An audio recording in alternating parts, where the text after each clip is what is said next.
ভারতের কেন্দ্রীয় শিক্ষামন্ত্রী ধর্মেন্দ্র প্রধান একসময় প্রশ্ন ফাঁসের বিরুদ্ধে রাজপথে আন্দোলন করেছেন, আর এখন নিজেই প্রশ্ন ফাঁস বিতর্কের কেন্দ্রে।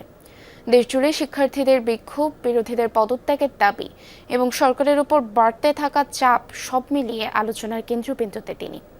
একসময় বিজেপির ছাত্র সংগঠনের সদস্য ধর্মেন্দ্র দীর্ঘদিন ধরেই নরেন্দ্র মোদী এবং অমিত শাহর বিশ্বস্ত হিসেবে পরিচিত। অপটিক্যাল ব্রাইটেনার, কালার গার্ড এবং জার্ট লক সমৃদ্ধ অ্যাডভান্স ফর্মুলায় এলো নতুন রে ডিটারজেন্ট পাউডার। शिक्षा मंत्रियों की सम्मेलन में ভারতের ওড়িশা রাজ্যে 1969 সালে জন্ম ধর্মেন্দ্র প্রধানের। রাজনীতির হাতেখড়ি ছাত্র জীবনেই অখিল ভারতীয় বিদ্যার্থী পরিষদ বা এবিভিপির কর্মী হিসেবে শুরু। এরপর বিজেপির যুব সংগঠন ভারতীয় জনতা যুব মোর্চার নেতৃত্বে উঠে আসেন। ধাপে ধাপে হয়ে ওঠেন দলের অন্যতম গুরুত্বপূর্ণ মুখ।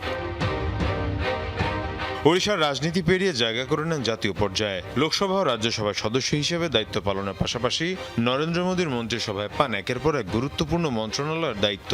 প্রথমে পেট্রোলিয়াম ও প্রাকৃতিক গ্যাস, পরে ইস্পাত ও দক্ষতা উন্নয়ন মন্ত্রণালয়। 2021 সালে ভারতের শিক্ষা মন্ত্রণালয়ের দায়িত্ব পান ধর্মেন্দ্র প্রধান। 2024 সালে মোদীর তৃতীয় মেয়াদের সরকারেও সেই দায়িত্ব বহাল থাকে। 1997 সালে ওড়িশা একটি প্রশ্ন ফাঁসের অভিযোগকে কেন্দ্র করে আন্দোলনে নেতৃত্ব দিয়েছিলেন তৎকালীন ছাত্রনেতা ধর্মেন্দ্র প্রধান। সেই আন্দোলনে পুলিশের লাঠিচার্জেও আহত হয়েছিলেন তিনি। গেল কয়েক বছর ধরে নরেন্দ্র মোদী এবং অমিত শাহর রাজনৈতিক কৌশল বাস্তবায়নের অন্যতম কারিগর তিনি। তার দূরদর্শিতার কারণেই ওড়িশায় প্রায় 25 বছর ধরে রাজত্ব করা বিজেপির পতন হয়। ছাত্রনেতা হিসেবে প্রশ্ন ফাঁসের বিরুদ্ধে আন্দোলন থেকে শুরু করে শিক্ষা ব্যবস্থার নেতৃত্ব ধর্মেন্দ্র প্রধানের রাজনৈতিক পথচলা ছিল দীর্ঘ এবং সফল। কিন্তু এখন সে পথচলার সবচেয়ে কঠিন পরীক্ষার মুখে তিনি। কারণ প্রশ্ন কেবল একটি পরীক্ষা নিয়ে নয়, প্রশ্ন কোটি শিক্ষার্থীর ভবিষ্যৎ, আর সেই ভবিষ্যৎ রক্ষায় সরকারের সক্ষমতা নিয়েও।